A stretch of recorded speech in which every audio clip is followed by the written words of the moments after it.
ബജറ്റിലെ പ്രഖ്യാപനങ്ങൾ എന്തെന്നറിയാൻ ആകാംക്ഷയോടെ കാത്തിരിക്കുകയാണ് കേരളം. കടുത്ത സാമ്പത്തിക പ്രതിസന്ധിക്കിടയിലും ക്ഷേമ പെൻഷൻ വർദ്ധിപ്പിക്കുന്നതടക്കമുള്ള ജനപ്രിയ പ്രഖ്യാപനങ്ങൾ ഉണ്ടാകുമെന്നാണ് പ്രതീക്ഷിക്കുന്നത്. എന്നാൽ ഇതിനുള്ള പണം കണ്ടെത്താൻ നികുതിയും ഫീസും പിഴത്തുകകളും വർദ്ധിപ്പിക്കുമോ എന്ന ആശങ്കയുമുണ്ട്. എന്താകും ധനമന്ത്രി ജനങ്ങൾക്കായി കരുതി വച്ചിരിക്കുന്നത്? ആർ റോഷിപാൽ ചേരുന്നു നമുക്കൊപ്പം. R Roshipal, good evening. ധനമന്ത്രിയുമായി ദീർഘനേരം സംസാരിച്ചിരുന്നപ്പോൾ റോഷിപാലിന് എന്താണ് മനസ്സിലായത്? ഞെട്ടിക്കുന്ന പ്രഖ്യാപനങ്ങളൊന്നും ഉണ്ടാകില്ല എന്ന് പറയുമ്പോഴും തദ്ദേശ തെരഞ്ഞെടുപ്പും നിയമസഭാ തെരഞ്ഞെടുപ്പും പടിവാതിൽക്കൽ നിൽക്കെയുള്ള സമ്പൂർണ്ണ ബജറ്റ് അങ്ങനെയങ്ങ് ഒരു മോശം ബജറ്റാക്കി മാറ്റില്ലല്ലോ. സർപ്രൈസുകൾ പ്രതീക്ഷിക്കാമോ?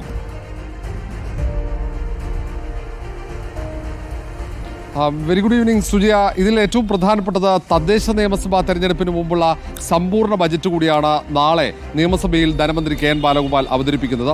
കാരണം അടുത്ത ബജറ്റ് സമയമാകുമ്പോഴേക്കും തെരഞ്ഞെടുപ്പിന് കളമൊരുങ്ങും. അപ്പോൾ സ്വാഭാവികമായും വോട്ട് അക്കൗണ്ട് വരാനാണ് സാധ്യത. അതുകൊണ്ട് അടുത്ത നിയമസഭാ തെരഞ്ഞെടുപ്പും തദ്ദേശ തെരഞ്ഞെടുപ്പും ഒക്കെ ലക്ഷ്യമിട്ടുള്ള ഒരു ജനപ്രിയ ബജറ്റ് തന്നെയാണ് പ്രതീക്ഷിക്കുന്നത്.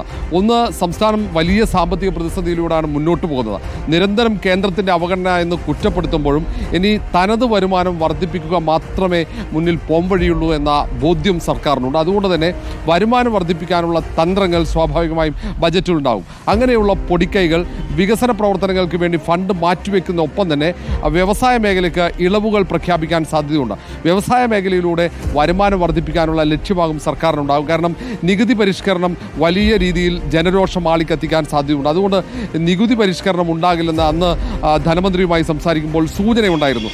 ചില മേഖലകളിൽ കാലോചിതമായ പരിഷ്കാരങ്ങൾക്കപ്പുറത്തേക്ക് വലിയ തോതിലൊന്നും നികുതി വർദ്ധിപ്പിക്കുക അത് അത്ര എളുപ്പമാകില്ല. അതുകൊണ്ട് വ്യവസായ മേഖലയെ സഹായിച്ചുകൊണ്ട് കൂടുതൽ വ്യവസായങ്ങളെ സംസ്ഥാനത്തേക്ക് എത്തിച്ച് അതുവഴി വരുമാനം വർദ്ധിപ്പിക്കാനുള്ള ശ്രമമുണ്ടാകും. ടൂറിസം മേഖലയെ പരിപോഷിപ്പിക്കുന്ന രീതിയിലുള്ള സാമ്പത്തിക പാക്കേജുകൾ ഒരുപക്ഷെ പ്രഖ്യാപിക്കാനുള്ള സാധ്യതയുണ്ട്. അതിനപ്പുറത്തേക്ക് പ്രതീക്ഷിക്കുന്നത് ഈ നിലവിൽ കുടിശ്ശികയായി കിടക്കുന്ന സാമൂഹ്യക്ഷേമ പെൻഷൻ അത് മുഴുവൻ വിതരണം ചെയ്യാൻ തുക മാറ്റിവെക്കുമോ എന്നുള്ളതാണ്.